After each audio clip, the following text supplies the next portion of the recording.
But it's time for corporate America and the wealthiest 1% of Americans to just begin to pay their fair share. Just their fair share. President Biden taking a stance on raising taxes for wealthy Americans. That was part of the big speech last night in the meeting, joint conference to Congress. Now, joining me now, Kate Berner, the White House Deputy Communications Director of the Biden administration. Kate, thank you for joining us. How do you think the president's remarks went over last night? I think the president was great last night. Thank you so much for having me, Karyn.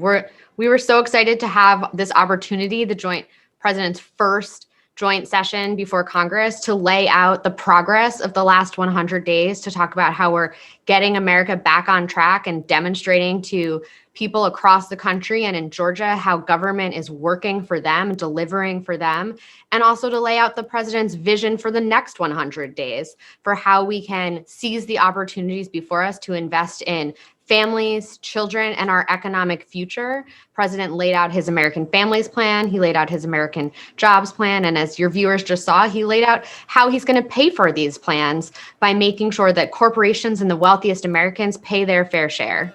And Kate, a lot of people saying that Georgia delivered for the president and for those 2 Senate seats. What does he hope to accomplish on this visit here to Georgia today?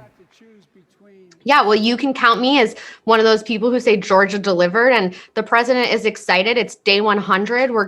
He and the First Lady are traveling to Georgia to say to Georgia, thank you. Thank you for your support. Thank you for sending Senators Ossoff and Warnock here to Washington. And he went to Georgia in January and he promised that we would deliver $1,400 checks for the people of Georgia and Americans across the country. Here on the 100th day of the administration, more than 150 million across the country have those checks in their pockets and are able to get a little bit of relief after this crisis they've been facing. The president set a goal of administering 100 million COVID vaccines. In his first 100 days, we've administered 220 million. So he's going to talk about the goals and the promises he made and the progress that we've made on achieving them. And Kate, the first visit going to former President Carter and his beautiful bride, Rosalind Carter, who he worked with while he was in the Senate earlier. But it'll be interesting because now all have been vaccinated, so they're hoping to see each other now face to face. Another big thing that was talked about, the $2 trillion